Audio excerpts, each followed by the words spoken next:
Catherine, may bulaklak this Valentine's Day. Ang tulay ng Kath, then pumunta rin pala kay Alden mga kasambreros, no? Tapos si Alden po ay may pasabog bukas. Yan at marami pang items sa vlog na ito. Unahin ko itong pasabog ni Alden mga kasambreros, no? Bukas. Sila po ay magpe-perform sa All Out Sundays mga kasambreros. So sila po ay magpe-perform or mag-invite din po mga kasambreros doon sa All Out Sundays, no? Sunday mga kasambreros. So kasama niya doon of course sina Raver Cruz at saka si Coach J. Joseph mga kasambreros. Sila po ay si Raver kasi 'di ba part na talaga siya ng AOS. So medyo magpe-perform siya dito ng konti tapos siguro ay yun nga na mag-invite sila ng na manood ang mga viewers ng Stars on the Floor 7:15 PM Sunday. Bukas din po magsa-start mga kasambreros, no, February 15. So talagang abangan namin ito, Paps, no? So baka sasayaw si Alden bukas mga kasambreros sa All Out Sundays, no, bilang patikim sa kanyang Stars on the Floor Season 2 mga kasambreros. So sabi dito sa All Out Sundays post sa Facebook 16 hours ago, hahataw ang Stars on the Floor crew kasama sina Alden Richards, J. Joseph at River Cruz in a show-stopping dance explosion. So talagang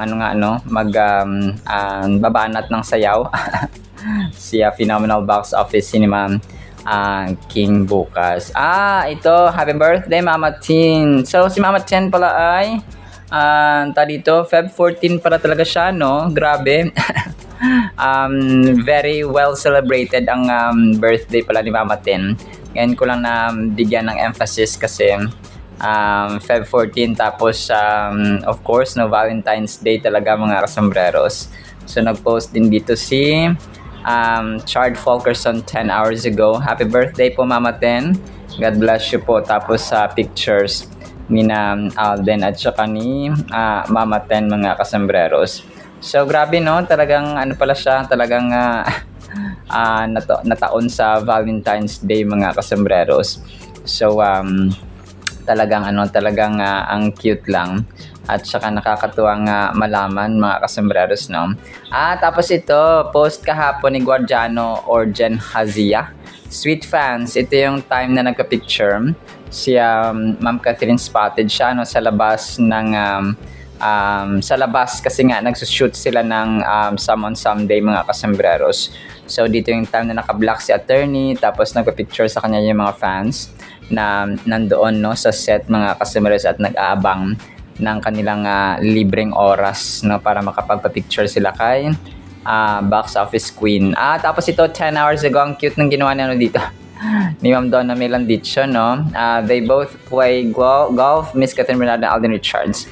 Grabe ang daming likes, so 400 mga kasambreros. So pero ito po ay edited picture lamang, ha.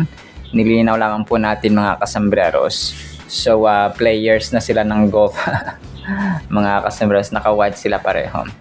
Tapos ito 16 hours ago, two leading ladies leading kasi of Alden Richards, no, Catherine Nadine mga kasambreros, of course, no, leading ladies ni Soiti mga kasambreros.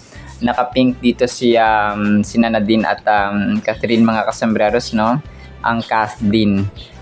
Ito po ay part ng kanilang Cream Silk project mga kasambreros. So talagang napaka-elegante ng dalawang ito mga kasambreros. Tapos ito, yung Cream Silk kagabi ay nag-post, no, ng kanilang parang hindi naman siya bagong video. Bagong post lang nila about kay Ma'am Catherine, no, dun sa kanyang Cream Silk nga mga kasambreros na endorsement. Pero ito po ay parang ibang hindi siya yung kulay pink talaga na video or damit ni Ma'am Catherine mga kasambreros. So siya, yung parang light pink lang, no, something like that. Parang may shadow lang siya ng pink mga kasambreros. Tapos ito po ay post nila kagabi, no. Tapos of course dito si Ma'am Kath ay ginagamit niya yata yung tawag dito, yung ginagamit niya kunwari yung cream silk sa kanyang buhok mga kasombrero. So dito ay parang makapal pa na masyado ang buhok niya, Ma'am Catherine mga kasembreros, because medyo matagal na nila itong video. Nirepost lang po kagabi mga kasembreros ng cream silk sa kanilang TikTok account. So pero po no, busy ang Kath din sa kanilang mga endorsements mga kasembreros. So ako po ay nag-voice over ng 1:45 PM Feb 14 mga kasembreros. So tingnan natin yung mga lalabas na mga posts pa later mga kasembreros. Tapos next item natin, si Kath dito ay pinost siya, no, parang ano lang, parang no makeup challenge kasama sina Liza Soberano, si Nadine Lustre at saka si Julia Barreto 13 hours ago by Showbiz News Update. Hindi rin napahuli sina Catherine, Liza, Nadine at Julia sa no makeup challenge ngayon. So actually matagal na ano, no, parang no makeup challenge mga kasembreros ang yung challenge na ito. So pero yun po, no, na-repost lang siya siguro. Tapos ito si Alden, na feature din siya sa Showbiz Talk PH. Actually 2 days ago pa ito, pambansang Bay, nung sa time nga na umattend siya ng ng premiere night ng The Loved One ni Ann Curtis at Jericho Rosales mga kasembreros. Tapos ito 12 hours ago, Someday, iba ka talaga Katreng, 12.1 billion. Hindi ko na billion views ba, kahit di ka naman masyado nagpo-post. So parang ano yata ito, no, parang hindi ko alam kung billion. So ito yata yung total ng kanyang ng kanyang videos or views mga kasama sa TikTok. Hindi na kasi nakalagay dito kung saan kung saan 12.1 billion views lang nilagay niya. I'm not really sure kung legit ito mga kasembreros. Tapos major item na tayo kung si Ma'am Catherine ba ay nakatanggap ng flowers, no, kasi nag-post ang Catherine Blue Hearts dito 4 hours ago. I hope this Valentine's Day brings you love, smiles and laughter. Happy Valentine's Day. Tapos may pa red roses si attorney. Actually dalawa yung parang post niya sa Valentine's Day. So isa red roses, tapos yung isa naman ay itong bulaklak na hindi siya red mga kasembreros. Light yung color niya. 6 minutes ago, Bernardo Kath celebrate Valentine's Day. So parang ito naman ay mga light pink roses, no, sobrang ganda mga kasembreros. Tapos naka blue yung kanyang cover, no. So pero ito parang mga throwback lang. Hindi si Kath mismo ang nag-post nito mga kasembreros sa kanyang Instagram account. Kasi nung chinek ko yung kanyang Instagram ay wala doon, no, or wala siyang pinost about Valentine's Day. So again, iniisip ko na na family time or family bonding time ang gagawin ni Ma'am Catherine at Mr. Alden ngayong araw mga kasembreros. So babalikan ko ito, no, kung tama yung aking sinabing ito na family yung magiging kasama ng Kath din sa araw ng mga puso. So everyday dapat po ay araw ng mga puso, no, para araw-araw ay nagmamahalan mga kasembreros at hindi nag-aaway, hindi nagbabangayan, hindi basta hindi magulo mga kasembreros ang bahay or ang tahanan, kasi nagmamahalan mga kasembreros. So yun po, no. Hindi man ito galing kay Alden, no, we're not sure. Kasi medyo throwback nga ito, pero yun po siya. Tapos yung Myriad din po ni Alden, nag-post din about Valentine's Day, no. Love, 3 hours ago, sabi ng Myriad ni Alden, love in all forms is what drives us forward. Wishing you a beautiful, meaningful Valentine's Day. Happy Hearts Day from Myriad, no. Tapos yung parang sobre or envelope or letter mga kasembreros na nagsasabi ng Happy Valentine's Day. Nakatag din dito si si Alden sa post ng Myriad. Tapos yung isa pang major item natin, no, yung tulay ng Kath din. Pumunta rin pala si Tita Long Gumatay, no, doon sa IME Music Festival ni Alden. Nag-post siya sa kanyang Facebook account ng pictures na nakuha niya doon mga kasembreros sa pagdalo nga niya ng IMA Music Festival ni CEO ni Myriad CEO Alden Richards nga mga kasembreros. So parang yung nakuhaan niyang picture or larawan kay Alden ay medyo nasa malayo, no, si Chief Executive Officer mga kasembreros. So parang nasa isang bench si Tita Long Gumatay at saka kinuhaan ng litrato si Alden na naka-brown at saka naka glasses mga kasembreros. So maliban kay Alden na kanya nakuhaan ng litrato ay nagpa-picture din siya, no, kaya John Manalo mga kasembreros. So si John Manalo ay kabatch ni tawag dito ni Ma'am Catherine sa Gawing Bulilit mga kasembreros. Ay hindi, ano ba yan? Nalilito ako sa brown. Hindi pala IME, sa The Loved One pala mga kasembreros. Ano ba yan? Sorry po kasi yung brown na damit kasi ito na Alden nakakalito. So The Loved One pala ito na premiere night, no? Dumalo si Tita Long Gumatay at saka si Alden Richards at si John Manalo mga kasembreros. So nagkita siguro hindi na sila nag-usap mga kasembreros na Tita Long Gumatay, pero nakakatuwa na talagang kinukuhaan talaga parati ni Tita Long Gumatay si Alden at saka si Alden, no, every time na may event, no, full support din siya. So sabi dito ni Tita Long Gumatay, no, 2 days ago, last night full support sila Alden at John Manalo. Sa premiere night ng The Loved One opens today in cinemas. So yun siya, nakakatuwa lang, no, mga kasembreros. Ang tulay ng Kath din si Tita Long Gumatay mga kasembreros.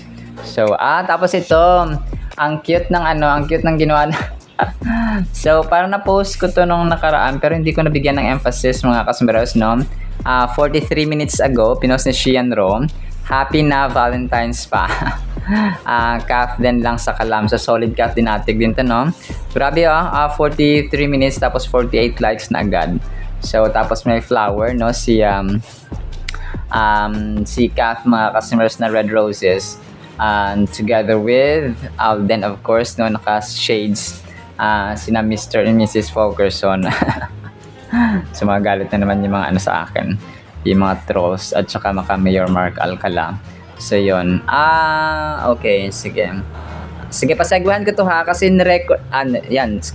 screen record ko yung account ni Mayor Mark Alcala, no, na talagang wala doon yung sasabi kasi 'di ba nung finlash ko or sinali ko sa vlog kanina na doon daw sa post ni Mayor Mark Alcala na tawag dito na nasa La Union siya ay ni-like ni Catherine at saka nila Justin Benitez and so on. So wala siyang pinost na ganon kasi hindi naman yun, nasa story lang niya yung mga kasembreros.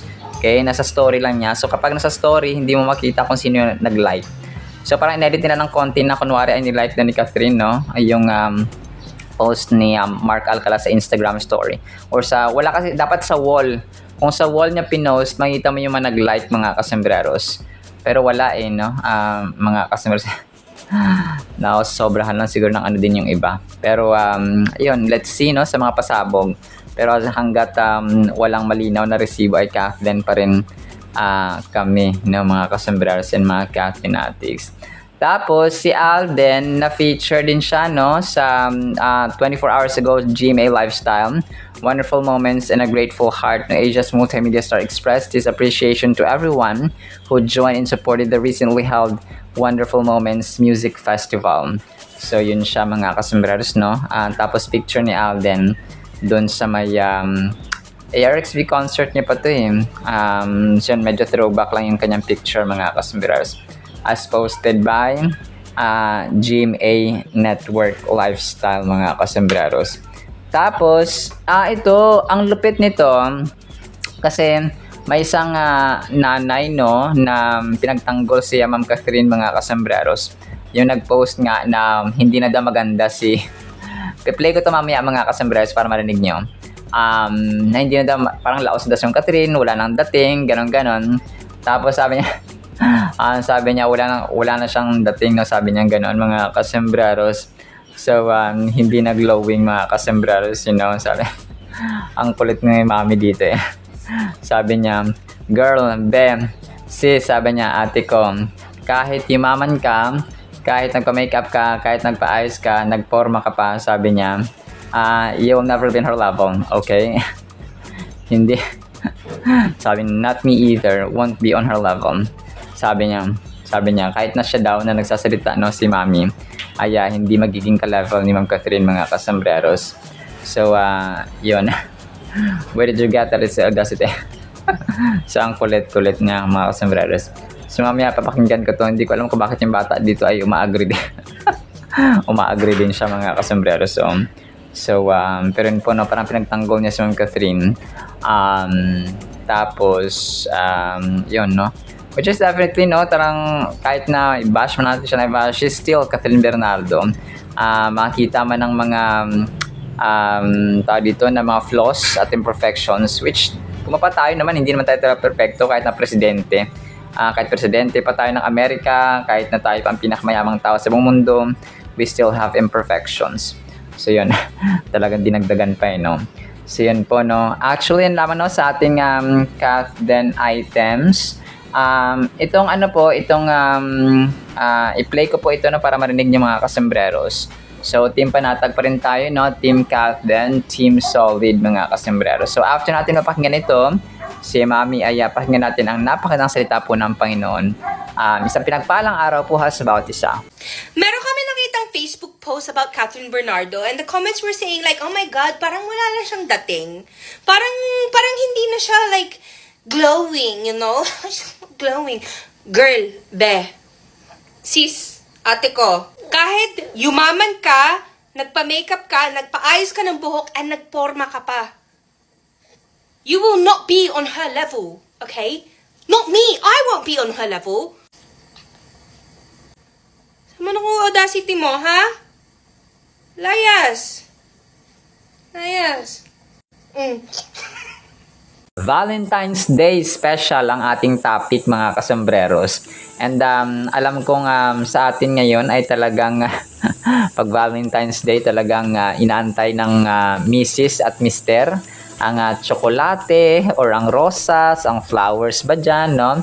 Talagang nakakatuwa lang. Pero sana araw-araw po ay alam mo yon, ay Valentine's Day, mga kasembreros. So by the way, we celebrate hindi lang tuwing Feb 14, no, ang Valentine's Day, mga kasembreros, kundi dapat araw-araw. So kung aanhin mo naman yung tsokolate at saka yung mga material gifts, no, bibigyan ka ng bagong ganito, bagong ganyan, pero araw-araw ka naman pasaway, ay parang mas gugustuhin mo na lang din na araw-araw Valentine's Day, pero hindi, no, isang petsa lamang yun.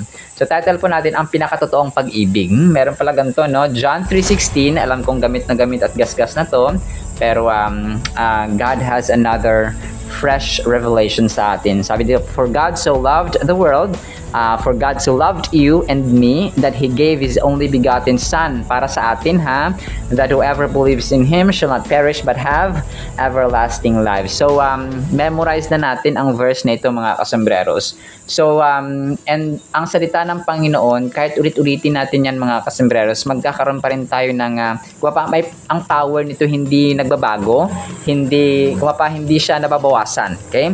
Ang salita ng Panginoon ay, powerful, mga kasembreros. That is why, kahit na gamitin ay, yung power, yung effect, yung kanyang impact, yung influence, mga kasembreros, yung amazingness, no, at saka miracle work, o yung miraculous power ng salita ng Panginoon ay hindi po yan nababawasan. Kagaya ng isang itak, di ba? Kapag parati natin siyang ginagamit, ay mas lalo siyang tumatalim, na mas lalo siyang nasa-sharpen, mga kasembreros. So, ganun din po ang salita ng Panginoon. So, alam kong narinig nyo na to ng multiple or several times, mga kasembreros, ang John 3:16, no, na verse mga kasambreros sa Biblia. Pero ano nga bang ibig sabihin nito at saka relationship or connection sa Valentine's Day mga kasambreros?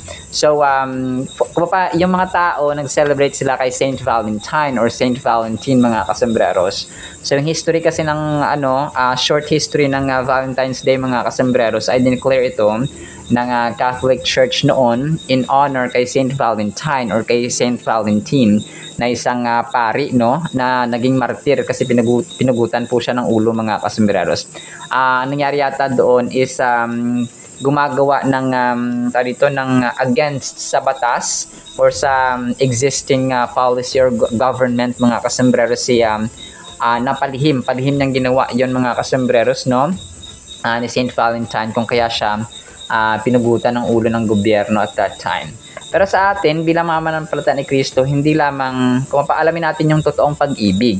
Okay, ang totoong pag-ibig ba ay si Saint Valentine or si Saint Valentine or ang Diyos. Okay, because God sent His Son. Sabi ito yung pinakapuso ng Biblia mga kasembreros. Ito yung kumbaga pa pinakabuod, pinaka-summary ng bakit may tao. Okay, bakit ginawa ng Diyos ang tao.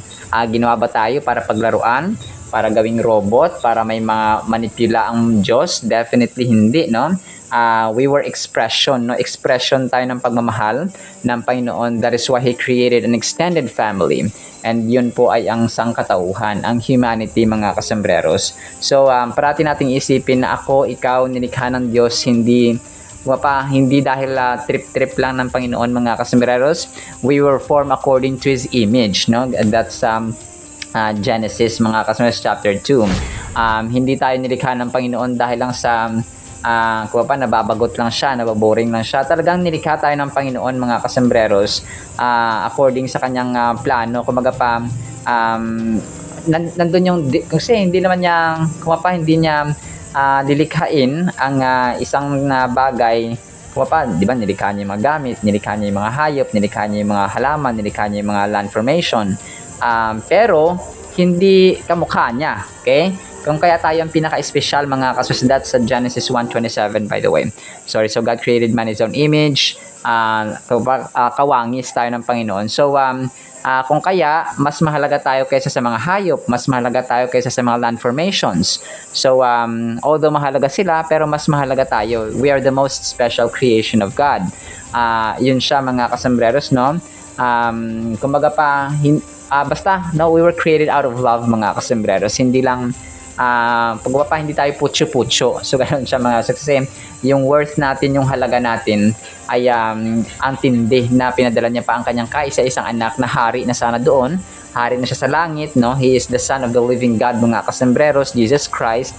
Pero ay talagang bumaba pa talaga siya, He clothed servanthood mga kasembreros, nagpakatao, naging flesh mga kasembreros at naging alipin ng sangkatauhan. Grabe, Alam nyo, napakatindi mga kasembreros. So, ang pinakatotoong pag-ibig, ano ba yung pinakatotoong pag-ibig? Maaring sabihin mo, asawa mo, yung special someone, jowa for example, yung apo mo for example, asawa, anak, and so on.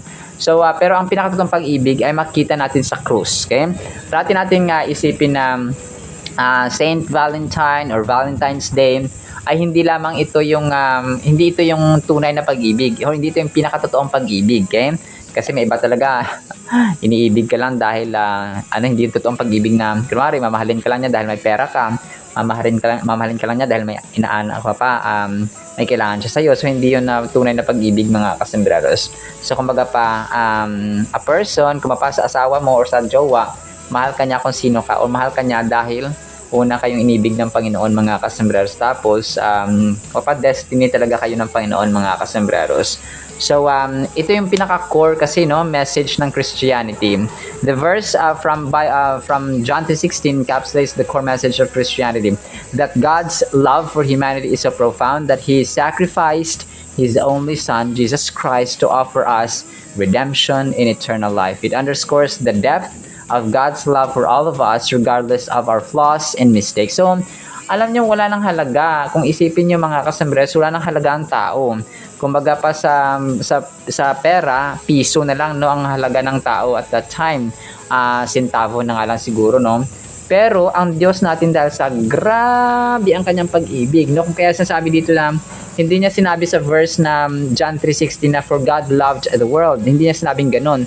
Nilagyan niya ng adjective, nilagyan niya ng adverb, mga kasimiras, na so. Sabi niya for God so loved the world, no? To emphasize something na grabe yung kanyang pag-ibig, na hindi lang siya basta-basta. Kaya hindi lang siya hindi lang siya nabibili sa kanto, hindi lang siya nabibili ng pera, hindi lang siya nabibili dun sa grocery store or sa supermarket and so on, mga kasembreros. So nilagyan niya ng conjunction or adverb na so, mga kasembreros, to emphasize na grabe ang pag-ibig ng Diyos. Kaya hindi basta-basta. Hindi siya nabibili, kung kaya nga, di ba, hindi nabibili ang pera ang pag-ibig, no, mga kasembreros. So kung kung pera lang kayamanan ang basis ng pag-ibig mo, ay hindi po yan totoong pag-ibig. So mas lalo na po sa Diyos natin. And salvation, no, na kung yung pag-ibig na ito ay nagdulot pa ng reconciliation sa Diyos, no, kasi kaaway tayo dati ng Diyos. Nung dumating si Jesus Christ bilang pambayad sa ating kasalanan, naging kaibigan ulit tayo ng Diyos, no, from enemy to best friend, mga kasembreros, no. Binigyan niya pa tayo ng karapatang maging anak niya. Kung tayo po ay tanggapin siya, no, at saka mamuhay ayon sa pananampalataya sa kanyang mga kasembreros, no. Binigyan tayo ng karapatan. So the act of giving His Son is a powerful symbol of selflessness and compassion, demonstrating God's desire for us to be saved and reunited with Him. So grabe, no. Hindi mabilang ng kamay ang kabutihan ng Diyos, yung kanyang pag-ibig, mga kasembreros. Yung resulta at dala ni Lord Jesus Christ, mga kasembreros, nung dumating siya dito at nagpapako sa krus para sa ating kasalanan, na tayo dapat yung alam mo yun, tayo dapat yung pinako doon, mga kasembreros. So grabe, no. Sabi niya, yung phrase na for God so loved the world, the phrase emphasizes the boundless nature of God's love. It's not limited to a particular group but extends to the entire world. So hindi lamang siya limited, no, sa isang grupo or sa isang lahi or sa isang nation or sa isang bayan or sa isang barangay, no. Extends to the entire world, mga kasembreros. So yung next phrase na, that He gave His only His one and only Son. The giving of His Son signifies the ultimate sacrifice. It's an act of unconditional love and grace, no. That sabi dito, that whoever believes in Him, sabi dito, inclusivity, no, is crucial. So salvation is accessible to anyone who believes without discrimination. So sa lahat ng nananampalataya, ino-offer ni Lord, kung mapapara siyang libre na regalo, pero nasa sayo na yan kung tanggapin mo, no. Parang ano lang yun, parang kunwari may magbibigay sa iyo na gamit or bagay sa tawag dito, sa lansangan, kunwari napadaan ka lang tapos may bibigay siya. So libre siya, pero nasa iyo na yan kung tatanggapin mo or hindi. So ganun po yung salvation na ino-offer ni Lord Jesus Christ, yung kanyang pag-ibig, available at accessible, pero doon lang sa mga naniniwala. Okay? Kasi marami namang mga atheists, no? Yung mga taong hindi naniniwala, yung mga taong antagonists, mga kasembreros, na hindi sila agnostic, no, hindi sila naniniwalang may Diyos, no. Yung mga atheists naman ay alam nila na may Diyos, pero they oppose, no, the existence of God, mga kasembreros, or the power of God.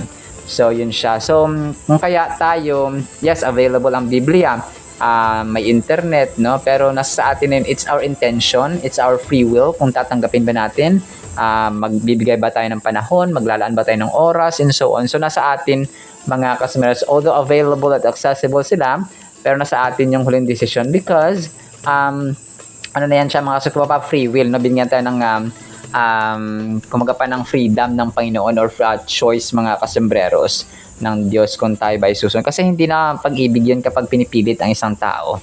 So ganoon siya, no. Kung mag-girlfriend ka tapos ayaw naman niya sa'yo, so pag pinilit mo yan ang pinilit, napakasalan ka, ay hindi na po yan tunay na pag-ibig, no, mga kasembreros.